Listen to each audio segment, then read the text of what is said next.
Hello dear students, welcome to Magnet Brains, एक ऐसा platform जो कि आपके लिए लेकर आता है क्वालिटी कंटेंट, वो भी बिना किसी पेड सब्सक्रिप्शन के। तो यहाँ हम आपके लिए लेकर आए हैं डीपी का चैप्टर 3 इलेक्टोरल पॉलिटिक्स और उसके एनसीईआरटी सॉल्यूशंस। तो जब हम डीपी की बुक उठाते हैं तो हमको वहाँ पे बहुत सारे ऐसे क्वेश्चंस देखने को मिलते हैं जो हमको समझ में नहीं आते हैं।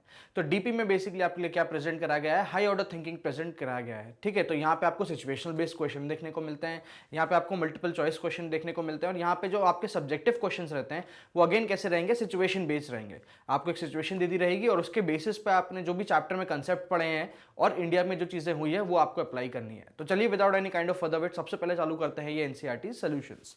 तो पहला क्वेश्चन आपके सामने आता है एक as an multiple choice question, but see this multiple choice question अपने आप में जो है ये काफी डिफिकल्ट सा है। डिफिकल्ट क्यों है? क्योंकि काफी ट्विस्टेड कर दिया गया है। पहले क्वेश्चन पढ़ते हैं, which of the following statement about the reasons. ठीक है, किसके बारे में है? रीजंस दिए गए हैं आपको किस चीज के, कंडक्ट इलेक्शंस के। ठीक है, कि क्यों कंडक्ट हो रहे हैं इलेक्शंस, उसके रीजंस दिए हैं और इसमें से आपको बताना है कि फॉल्स कौन सा है। ठीक है, तो इलेक्शन एनेबल पीपल टू जज the performance of the government. जी हाँ, बिल्कुल भाई, अगर परफॉर्मेंस रही गवर्नमेंट की अच्छी तो इलेक्शन में क्या होगा, वो दोबारा से रीइलेक्ट होकर आ जाएंगे। तो ये स्टेटमेंट क्या हो जाएगा, ट्रू हो जाएगा। People select the representative of their own choice of the choice in an election. तो जी हाँ, इसलिए भी कंडक्ट करे जाते हैं elections. Election enable people to evaluate the performance of judiciary. देखो जहां पे जुडिशरी वर्ड आ रहा है तो यहाँ पे जाहिर सी बात है जुडिशरी से इलेक्शन से कोई लेना देना नहीं है। जुडिशरी का रोल इलेक्शन में कब आता है, जब फाइनली कोई एक मैल प्रैक्टिस का सामने सबूत आता है, कोई कंप्लेंट करता है और उसकी इंक्वायरी करने के बाद जो जुरिस्डिक्शन या वर्डिक्ट दिया जाता है वहां पे जुडिशरी का रोल आता है। But as of now election conduct हो रहे हैं, इलेक्शन चल रहे हैं, इसकी जरूरत नहीं है जुडिशरी से कोई भी रिलेटेड करने की। ये क्या स्टेटमेंट हो जाएगा, फॉल्स हो जाएगा। ठीक है, so as of now answer हमारा क्या है, सी है। People can indicate which policies they prefer. जी हाँ, ये भी करेक्ट हो जाएगा। पॉलिसीज चूज करने के लिए भी जैसे हमने बात करी थी जब हम वन शॉट रिविजन देख रहे थे कि बेसिकली लोग चॉइस क्या क्या करते हैं, कि क्या क्या चॉइस जो है वो लोग करते हैं ड्यूरिंग इलेक्शन। तो उसने हमने देखा था कि जो पॉलिसीज है गवर्नमेंट की वो भी चूज करते हैं साथ साथ के रिप्रेजेंटेटिव के। आंसर क्या जाएगा इसका, सी। Which of these is not a good reason to say। देखो यहाँ पे क्या है, not a good reason to say that the Indian elections are democratic, कि इंडियन इलेक्शन कैसे हैं, डेमोक्रेटिक है। तो यहाँ पे आपको ना आपके अगेन आपको क्या दिए गए हैं, कुछ रीजंस दिए गए हैं जिसमें बेसिकली हमको बताया है, रीजंस दिए गए इलेक्शन इंडियन के डेमोक्रेटिक के। तो इसमें से ऐसा कौन सा रीजन है जो कि नॉट अ गुड रीजन, मतलब इनमें से कौन सा रीजन नहीं है इंडिया के इलेक्शंस डेमोक्रेटिक होने का। सिंपल कहानी। तो India has the largest number of voters in the world. तो भाई उससे क्या होता है ना भाई, लार्जेस्ट नंबर वोटर है, ठीक है, तो इसका मतलब ये थोड़ी कि आप डेमोक्रेसी ला दोगे। भाई एक ऐसी कंट्री जहां पे इतना पॉपुलेशन नहीं है वहां पे भी तो डेमोक्रेसी आ सकती है। तो ये पॉपुलेशन से रिलेटेड जो चीजें हैं कोई फंडा नहीं है, कोई मतलब नहीं है। Election, India election commission is very powerful. जी हाँ, ये पूरा ट्रू स्टेटमेंट है। इंडिया की जो इलेक्शन कमीशन है ये अपने आप में इंडिपेंडेंट बॉडी है, कॉन्स्टिट्यूशन इसको पावर देता है। In India everyone above the age of 18 has a right to vote. तो जी हाँ, यूनिवर्सल एडल्ट फ्रेंचाइज भी इंडिया में क्या है, इंप्लाइड है। In India the losing parties accept the electoral verdict. जी हाँ, ये भी बिल्कुल सही है, क्योंकि पीसफुल ट्रांसफर ऑफ पावर हमने इंडिया में देखा है, कभी ऐसा हुआ नहीं कि पीसफुल ट्रांसफर ऑफ पावर नहीं हो पा रहा। ठीक है, तो ये भी सही है। आंसर क्या जाएगा इसका, ए, क्योंकि हमारी पॉपुलेशन इतनी ज्यादा है। It's not a very good reason कि हमारे इलेक्शंस क्या हो, डेमोक्रेटिक हो। चलिए, मैच द फॉलोइंग। कॉलम 1 में it is necessary to keep the voters list up to date. Some constituencies are reserved for एससीज and STs. Everyone has one and only one vote. Party in power is not allowed to use government vehicles because exercise. ठीक है, यहाँ पे हमको कुछ statements दिए, इनका दूसरा पार्ट, लैटर पार्ट जो है हमको यहाँ पे देखने को मिलता है कॉलम 2 में। चलो पहला स्टेटमेंट देते हैं, it is necessary to keep the voters list up to date because there is a fair representation in all section of society. बिल्कुल नहीं। Everyone has an equal opportunity to elect the representative. नहीं। Fourth वाला option देखो, some people may have moved away from the place where they last voted. तो ये क्या हो जाएगा, फर्स्ट का हो जाएगा फोर्थ। ठीक है, लिस्ट हमको अपडेट करना क्यों जरूरी है, क्योंकि कई बार क्या होता है काम के चक्कर में या आपके लीजिए बेटर अपॉर्चुनिटीज के चक्कर में माइग्रेशन होता है, इसलिए हमको वोटर्स लिस्ट जो है वो अप टू डेट हमेशा रखनी पड़ती है। ठीक है, चलो, some constituencies are reserved for SC and ST so that there is a fair representation in all sections of our society. देखो एससी और एसटी क्या है, हमारे सेक्शंस ऑफ सोसाइटी हैं। ठीक है, और यहाँ पे हमको सेक्शन ऑफ आवर सोसाइटी दिख रहा है, तो 2 का क्या हो जाएगा आपका 1। ठीक है, चलो, everyone has one and one vote only so that all candidate must have a fair chance of competing. नहीं, everyone has an equal opportunity to elect their representative. 3 का क्या हो जाएगा 2, और फाइनली फोर्थ का 3। चलो एक बार क्या करते हैं अपन, एक बार पूरे आंसर्स मैच कर लेते हैं कि क्या सही हमने मार्क करे हैं। तो 1 का 4th तो some people may have moved away from the area where they are वोस्ट लाटेड। जी हाँ, ये वाला फोर्थ बिल्कुल सही है। ठीक है, फिर 2 का हमने देखा क्या, 1 there is a fair representation, तो there is a fair representation in sections of our society. ठीक है, नेक्स्ट हम देखते हैं 3 का 2। ठीक है, तो 3 का 2 है ना, तो 2 का everyone has an equal opportunity, यहाँ पे क्या everyone has an equal opportunity. ठीक है, और फाइनली 4 का हमको क्या देखने को मिलता है, 3। तो हमारे आंसर्स पूरे करेक्ट हैं। चलो अब यहां से देखते हैं, एक क्वेश्चन आपके सामने दिया गया है जहां पे आपको क्या करना है, जो वेरियस एक्टिविटीज होती है, ठीक है, उनको आपको क्या करना है, अरेंज करना है। ठीक है, अरेंज दे बिना टाइम सीक्वेंस। ठीक है, कब से चालू करेंगे, जो सबसे पहली एक्टिविटी हो, और एंड कहां करेंगे, लास्ट पे। ठीक है, some of this activities are given below, जैसे कि releasing elected manifestos, counting of votes, making of voters list, election campaign, declaration of election result. देखो डिक्लेरेशन ऑफ इलेक्शन रिजल्ट, फिर casting of vote, ordering of repoll, announcing election schedule, filling nomination. तो इन सबको क्या करना है, हमको arrange करना है। ठीक है, इन सबको हमको अरेंज करना है कि पहले कौन सा होगा और एंड में फाइनली कौन सा आएगा। ठीक है, तो जब हम इनको अरेंज करते हैं तो हम देखते हैं कि सबसे पहले मेकिंग ऑफ वोटर्स लिस्ट होती है, क्योंकि भाई जब तक अपडेट नहीं होगी वोटर्स लिस्ट तो कैसे हमको पता चलेगा कि एक पर्टिकुलर कॉन्स्टिट्यूएंसी में किस हिसाब से प्रोपोर्शनल वाइज पॉपुलेशन है। दूसरा, अनाउंसिंग इलेक्शन शेड्यूल कि कब शेड्यूल होने वाले हैं, इनके कैंपेनिंग टाइम कितना है और कब फाइनल डेट आएगी, है ना। फिलिंग नॉमिनेशन, आप क्या करेंगे, कैंडिडेट्स जो होंगे अपना नॉमिनेशन फॉर्म भरेंगे, है ना। रिलीजिंग इलेक्शन मैनिफेस्टोस, अपनी पॉलिसीज जो है उसको प्रोफेस करने के लिए एक किताब छापी जाती है जिसको बोला जाता है इलेक्शन मैनिफेस्टो। ठीक है, इलेक्शन कैंपेनिंग होगी, ultimately casting of votes, ordering of repoll. ठीक है, इन केस अगर ऐसा कोई डिस्क्रिपेंसी दिखती है तो हम रीपोल के लिए भी कर सकते हैं, काउंटिंग ऑफ वोट्स, फिर finally declaration of election result. ये हो जाएगा क्या, आपका पूरा का पूरा सीक्वेंस स्टार्ट से लेके एंड तक। Surekha is an officer in charge of ensuring free and fair election. ठीक है, in an assembly constitution in state, तो हमको क्या बता दिया, एमएलए के इलेक्शन है। ठीक है, किसके इलेक्शन है, एमएलए के इलेक्शन, क्योंकि यहाँ पे स्टेट लिखा हुआ है। Describe what she focus on each of the following stages of the election. ठीक है, नंबर 1 इलेक्शन कैंपेन में उसको क्या करना है, उसकी क्या ड्यूटी रहेगी, पोलिंग डे पे उसकी क्या ड्यूटी रहेगी, और फाइनली काउंटिंग डे पे उसकी क्या ड्यूटी रहेगी, ये हमको बताना है किसका, सुरेखा का। तो इलेक्शन कैंपेन की जब मैं बात करता हूं तो यहाँ पे उसको देखना पड़ेगा कि कोई भी जो कैंडिडेट है वो अनफेयर मीन्स तो यूज नहीं कर रहा। ठीक है, will have to focus on seeing the candidate do not bribe और threaten the voters, appeal them in the name of caste, religion, use government resources for elections, do not spend more than 10 lakh rupees. अब यहाँ पे 10 lakh rupees क्यों करा है, क्योंकि हमने पढ़ा था कि एमएलए को स्पेंडिंग लिमिट कितनी होती है, 10 लाख, है ना। इसलिए क्योंकि साफ बता दिया गया था क्वेश्चन में कि हमको क्या करना है कि भाई वो स्टेट के इलेक्शंस है ना, इसलिए 10 लाख उसकी क्या रहेगी, लिमिट रहेगी। ठीक है, तो in addition to this she will have to see that the places of worship are not used in electoral propagation. ठीक है, ये हमारे किस में आते हैं, कोड ऑफ कंडक्ट में आते हैं। Ministers do not use government vehicles, है ना, अगेन क्योंकि मिनिस्टर है पॉलिटिकल पार्टी का ही पार्ट होता है, तो कोई भी टाइप की गवर्नमेंट रिसोर्स यूज नहीं हो, है ना। And finally that do not make any major policy decision after elections are announced, मतलब इलेक्शन अनाउंस होने के बाद गवर्नमेंट कोई भी मेजर पॉलिसी डिसीजन नहीं ले सकता, क्योंकि ये क्या करेगा, पूरे के पूरे वोटर्स का जो फेवर है वो उस पार्टी की तरफ शिफ्ट कर देगा। इसलिए ये भी बोला जाता है कि भाई साहब जब इलेक्शन शेड्यूल अनाउंस होता है उस टाइम पे गवर्नमेंट जो है वो कोई भी मेजर पॉलिसी नहीं ले सकती, अगर लेती भी है तो उसको नल एंड वॉइड कर दिया जाता है जुडिशरी द्वारा। चलो, पोलिंग डे पे उसकी क्या ड्यूटी होगी, तो पोलिंग डे पे उसकी क्या ड्यूटी होगी कि ये इंश्योर करना कि कोई भी टाइप की बूथ कैप्चरिंग या रिगिंग नहीं हो। ठीक है, ईवीएम का हैक होना या बूथ को कैप्चर करके फर्जी वोट डलवा देना। काउंटिंग डे पे क्या उसकी होगी ड्यूटी, काउंटिंग डे पे ये होगी कि उसने ये देखना है कि सारे के सारे एजेंट जो है कैंडिडेट के वो प्रेजेंट हो, ताकि जब वोटिंग काउंट हो रही हो तो उसके सामने वो इंश्योर कर सके कि भाई ये सब चीजें क्या हो रही है, प्रॉपरली हो रही हैं। चलिए, can we draw the following conclusions, तो आपको कंक्लूजन्स दिए गए हैं और आपको ये रीजन, दो रीजन बताना है उसको सपोर्ट करने के लिए, जो भी आपका आंसर है उसको सपोर्ट करने के लिए। पहले तो आप ये बताओगे जो कंक्लूजन दिया गया है वो क्या सही है कि नहीं है, और अगर है तो क्यों, 2 रीजन बताओ, नहीं है तो 2 रीजन बताओ। ठीक है, तो पहला कंक्लूजन आता है आपके सामने, election commission of India does not have enough powers to conduct free and fair election in the country. तो ये स्टेटमेंट क्या है, बिल्कुल भी बिल्कुल कंक्लूजन हम एक्सेप्ट नहीं कर सकते। इलेक्शन कमीशन ऑफ इंडिया क्या है, अपने आप में it's powerful enough to conduct free and fair elections. ठीक है, it implements the code of conduct and punishes any candidate or party that violates it. While on election duty, government officials are under the EC, that is Election Commission, and not under the government. तो ये 2 reason हमने support करे हैं ये बताने के लिए कि भाई ये जो आपने स्टेटमेंट दिया गया है इतना बड़ा लंबा चौड़ा, वो क्या है, वो कंक्लूजन सही नहीं है। There is high level of popular participation in the elections of our country.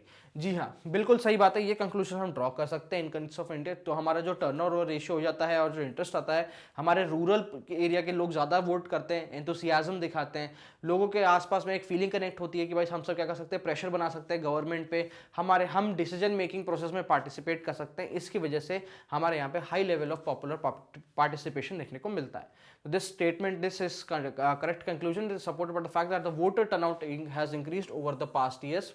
ठीक है, election related activities in the last few years have seen a large participation of the people, especially यहाँ पे rural example भी आप यहाँ पे input कर सकते हो। It is very easy for the party in power to win an election. तो इंडिया के सिनेरियो में ये बिल्कुल भी कंक्लूजन गलत है। ठीक है, तो इट इज एन इनकरेक्ट, क्योंकि रूलिंग पार्टी की जब बात करते हैं तो उनके पास इक्वल चांस होता है क्या, किस चीज का, हारने का। और हमने ये साफ साफ देखा कि रूलिंग पार्टी बहुत ही फ्रीक्वेंटली क्या करती है, इलेक्शंस में हार जाती हैं। तो candidates who are known to spend a lot of money often lose elections. चलो, many reforms are needed to make our elections completely free and fair. ठीक है, तो this is a correct conclusion, है ना, रिफॉर्म्स आर नीडेड। जाहिर सी बात है, बहुत सारी चीजें हो रही हैं जो कि नहीं होनी चाहिए। ठीक है, जैसे कि मनी, है ना, और जो उसके जुड़ा हुआ अनफेयर एडवांटेज हो जाता है। Also candidates have criminal connections which they use to terrorise the voters and other candidates. इसलिए हमारे इलेक्शन प्रोसेस में जो है ये काफ़ी ज़रूरी है कि हम रिफॉर्म कर पाएँ और हमारे इलेक्शंस को, जो कि डेमोक्रेटिक हैं ऑल दो, बट उसको और बेटर तरीके से फ्री एंड फेयर बनाना ज़रूरी है। चलो, Chinnappa was convicted for torturing his wife. ठीक है, चिनप्पा क्यों कन्विक्ट हुआ, torturing his wife and for dowry. ठीक है, Satbir held guilty for practising untouchability, है ना। The court did not allow either of them to contest election. ठीक है, कोर्ट ने अलाउ नहीं करा, कोर्ट ने अलाउ नहीं करा किसको क्या करने के लिए, इन लोगों को इलेक्शन कंटेस्ट करने के लिए। Does this decision go against the principle of democratic elections. बहुत अच्छा क्वेश्चन है, बहुत अच्छी चीज़ है कि भाई क्या चिनप्पा और सतबीर जो हैं ये क्या इलेक्शन कंडक्ट नहीं कर सकते। भाई ये अबव 18 है, ये इंडिया के वोटर्स है, इनकी एज 25 और 30 से ऊपर है, तो क्यों ये कंडक्ट नहीं कर सकते। भाई सब इसलिए नहीं कर सकते क्योंकि इन्होंने क्या करा है, इन्होंने क्रिमिनल एक्टिविटीज़ करी हैं। ठीक है, तो decision does not go against the principle of democratic elections as Chinnappa and Satbir are criminals. क्योंकि क्या होगा भाई, देखो ये इनको कोर्ट ने कन्विक्ट कर दिया है। ठीक है, ये मतलब बाइज्जत बरी वाली केस नहीं है, ये प्रॉपर कन्विक्ट हो चुके हैं। ठीक है, and hence should be prevented from holding positions in centre और स्टेट लेजिस्लेटिव, क्योंकि वो पोजीशन के साथ पावर आती है। और आप क्या कह सकते हो, क्या गारंटी है आपकी, ये जेल से बाहर निकलने के बाद ये रिफॉर्म हो चुके हैं। ठीक है, here are some reports of electoral malpractices from the different parts of the world. Is there anything that these countries can learn from India to improve their elections? तो यहाँ पे हमको कुछ malpractices देखने को मिली हैं बाहर की। ठीक है, और उसको इंडियन सिनेरियो से कंपेयर करना कि इंडिया में ये कैसे इसको बेटर तरीके से क्या बोलते हैं फेस करा गया है, या किस तरीके से इंडिया से ये लोग सीख ले सकते हैं। ठीक है, तो during election in Nigeria the officer in charge of the counting votes deliberately increase the votes of one candidate and declared him elected. The court later found out that more than 5 lakh votes cast for one candidate were counted in favour of another. तो मतलब इसने क्या करा कि भाई साहब जो votes की हेरा फेरी थी वो कर दी। तो इसके लिए इंडिया क्या करता है, इंडिया सामने वाले के एजेंट के सामने रखता है और उसी के सामने काउंटिंग होती है। क्या in case of representative of each candidate should be present to make sure that the votes are counted in a fair way. तो यहाँ पे इंडिया में ये चीज़ क्या हो सकती है, प्रैक्टिस होती है, जो कि आप कहाँ अप्लाई कर सकते हो, नाइजीरिया में अप्लाई कर सकते हो। Just before elections in Fiji, a pamphlet was distributed warning voters that a vote for former Prime Minister Mahendra Chaudhary will lead to bloodshed. This was threat to voters of Indian origin. तो Fiji की जब हम बात करते हैं, याद करिए chapter 1 में भी हमने किसकी बात करी थी, फिजी की बात करी थी, जहाँ पे हम फ्रेंचाइज तो देख सकते हैं, सफरेज तो देख सकते हैं, बट वो यूनिवर्सल एडल्ट फ्रेंचाइज नहीं है। Vote of the Indian origin people and the vote of the Fiji origin people, उनके बीच में डिफरेंस है, वैल्यू में डिफरेंस है। ठीक है, तो फाइनली महेंद्र चौधरी जी रहते हैं जो कि फॉर्मर प्राइम मिनिस्टर रहते हैं, उनके वोट के अगेंस्ट के उनके वोटर्स के लिए एक थ्रेट निकाला जाता है कि भाई अगर आप उनको वोट करोगे तो there would be a bloodshed. तो यहाँ पे क्या होता है कि इलेक्शन कमीशन जो है हमारे इंडिया में वो इन सब चीज़ों को देखता है, should set up an inquiry into the case and debar the candidate और party involved in distribution of such pamphlets. तो यहाँ पे फिजी में क्या लैकिंग है, एक ऐसा इंडिपेंडेंट बॉडी लैकिंग है जो कि क्या कर सकता है कि आपके फ्री एंड फेयर इलेक्शंस को कंट्रोल करता है। चलो, in US each state has its own method of voting, in its own procedure of counting and its own authority for conducting elections. Authorities in the state of Florida took many controversial decisions that favored Mr. Bush in the presidential elections in 2000, but no one could change those decisions. तो यहाँ पे जब हम बात करते हैं तो हमारे यहाँ पे भी एक इंस्टीट्यूशन है called the election commission of India. यहाँ पे अच्छी बात यह है इंडिया में कि स्टेट वाइज उसका कोई डिवीजन नहीं है. ठीक है भाई, स्टेट के जनरल असेंबलीज और अपनी सेंटर के जो जनरल इलेक्शंस हैं, इनके दोनों के वोट कौन कंडक्ट कराता है? Election commission of India. तो एक इंटीग्रेटेड और सिंगल बॉडी है जो कि पूरे इंडिया में इलेक्शंस को कंट्रोल कर रही है. वहीं जब हम यूएस में देख रहे हैं तो यहाँ पे हर एक स्टेट में डिफरेंट अथॉरिटी है, डिफरेंट बॉडी है, तो जाहिर सी बात है यहाँ पे डिस्क्रिपेंसी ज्यादा देखने को मिल सकती है. तो there should be a single election commission, ठीक है, which should be free from political influence. ठीक है, it should be free from political influence and should be responsible for conducting elections throughout the country. Here are some reports of malpractices in Indian elections. Identify what the problem in each case is. What should be done to correct the situation. तो अब यहाँ पे India के scenario दिए गए हैं और यहाँ पे आपको ये बताना है कि प्रॉब्लम क्या है, उसको करेक्ट कैसे करना है. Following the announcement of election, the minister promised to provide financial aid to reopen the closed sugar mill. तो यहाँ पे क्या हो गया, अनाउंसमेंट के बाद, है ना, क्या प्रॉमिस कर दिया गया है? फाइनेंशियल एड प्रॉमिस कर दी गई. किस चीज को खोलने के लिए? शुगर, बंद हुए शुगर मिल को खोलने के लिए. ठीक है, तो यहाँ पे क्या प्रॉब्लम है कि भाई साहब आप इलेक्शन के शेड्यूल के बाद कोई भी मेजर पॉलिसी अनाउंस नहीं कर सकते. By promising financial aid in the sugar mill, the minister announce a policy decision. This is not right since policy decision can not be made after the elections are announced. The minister should not be allowed to contest the elections. अगर वो minister दोबारा खड़ा हो रहा है किसी particular उसके लिए, कैंडिडेट्स के लिए, तो उसको अलाउ नहीं करना चाहिए. The opposition parties alleged that the statements and campaign were not given due attention in Doordarshan and All India Radio. तो जब हम कैंपेनिंग की बात करते हैं, ठीक है, इलेक्शन कमीशन ऑफ इंडिया क्या करता है, प्रॉपर कैंपेनिंग शेड्यूल बनाता है और सब पार्टीज को उस हिसाब से ही उनके इक्वली डिस्ट्रीब्यूट करता है, टाइम अलॉट करता है. कहाँ पे? हमारे नेशनल कम्युनिकेशन सिस्टम पे, जैसे कि दूरदर्शन हो गया और आपका ऑल इंडिया रेडियो हो गया. तो अपोजिशन पार्टी ने क्या करा, ये आरोप लगाया है रूलिंग पार्टी पे कि भाई साहब उन लोगों को प्रॉपर टाइम नहीं मिला गया किस चीज़ पे, प्रोपोगेट करने के लिए, कैंपेन करने के लिए हमारे नेशनल कम्युनिकेशंस पे. ठीक है, तो यहाँ पे by not giving the opposition party statements and campaigning due attention in Doordarshan and All India Radio, the government gained an unfavored advantage over the opposition. To counter this, opposition should be given sufficient time on the national media. An inquiry by Election Commission showed that electoral rolls of a state contained name of 20 lakh fake voters. है ना, election commission क्या देखता है कि electoral list जो है, electoral roll जो है, उसमें 20 लाख फर्जी वोटर्स हैं, मतलब ऐसे लोग जो उस पर्टिकुलर कॉन्स्टिट्यूएंसी के है ही नहीं. तो प्रॉब्लम क्या होती है यहाँ पे कि फेक वोटर्स का मतलब होता है कि that the elections were rigged by the authorities who prepared the electoral rolls, है ना. तो election commission should supervise preparation of the fresh electoral rolls और उसके बाद रीपोल कराना चाहिए कहाँ पे, इस पर्टिकुलर कॉन्स्टिट्यूएंसी में. The hoodlums of political party were moving with guns, physically preventing supporters of other political parties to meet the voters and attacking meetings of these parties. तो यहाँ पे क्या हो रहा है, गुंडागर्दी हो रही है, मसल पावर दिखाया जा रहा है. तो by using hoodlums, the political parties terrorizing the rivals, है ना. The election commission should order the arrest of the hoodlums and bar the party from elections. मतलब उनको कोई भी टाइप का इलेक्शन कंटेस्ट करने से रोक दिया जाए. चलिए, Ramesh was not in class when this chapter was being taught. कोई बात नहीं, अब आप लोग यहाँ हो, ठीक है. He came next day and repeated what he heard from his father. Can you tell what is wrong with this statement? ठीक है, women always vote the same, vote the way men tell them to. So what is the point of giving them right to vote? ठीक है, ये क्या statement बोल रहे हैं कि भाई वुमेन जो है वो हमेशा वही वोट बोलेंगी जो उनके हस्बैंड बोलेंगे, what their men tell them to do so. तो अगर यही होना है तो अल्टीमेटली इनको राइट देने का मतलब क्या है? ठीक है, तो इनका स्टेटमेंट ये है ना. तो the statement is wrong because the policy of the secret ballot ensures that an individual can vote whoever he or she wants. जब हम बात करते हैं वोटिंग के बारे में, ईवीएम से भी वोटिंग की जब हम बात करते हैं तो आपका बूथ जो होता है वो प्रॉपर तरीके से कवर्ड होता है. आपको नहीं पता होता, जो बाहर उस बूथ के जो बाहर होता है उसको बिल्कुल नहीं पता होता कि बेसिकली जो वोटर है उसने किसको वोट कास्ट करा है. तो यहाँ पे अगर वुमेन बोल भी देती कि हाँ हाँ जी आप तो जो बोलोगे मैं वही कर दूंगी, तो इसका जरूरी नहीं है कि वहां जाके उसने वही वोट करा होगा. Every person is free to choose their own representative. ठीक है, तो यही तो बेसिकली डेमोक्रेटिक रिप्रेजेंटेशन है ना. Women are fully capable of taking decisions on their own and select the candidate they like. Political party politics create tension in society. Election should be decided by consensus, not by competition. ठीक है, तो ये statement true है जी हाँ, consensus से साथ में मिलके बैठ के, ना कि कंपटीशन से, क्योंकि कंपटीशन से काफी डिमेरिट भी निकलते हैं। ठीक है, it is true that the party politics create tension in the society, but it is wrong to say that the election should be decided by consensus.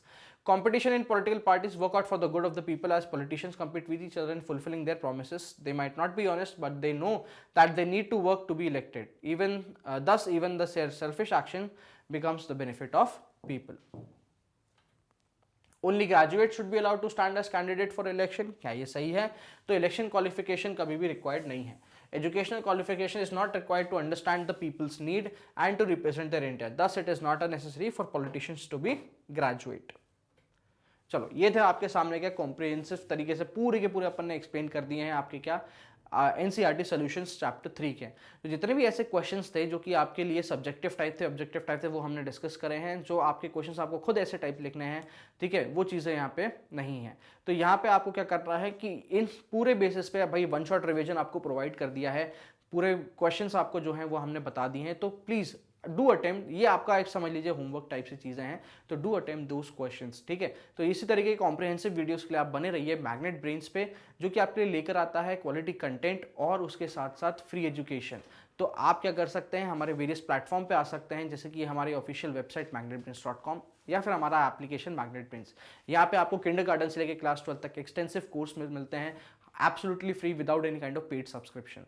हमारे रेगुलर अपडेट्स के लिए बने रहिए हमारे सोशल मीडिया हैंगआउट्स पे, जो कि हैं इंस्टाग्राम, फेसबुक, टेलीग्राम और Twitter. And please do subscribe to our channel. ये हमारे लिए मोटिवेशन होता है, जिस 8 मिलियन की फैमिली है उसको 10 मिलियन तक लेके जाना है।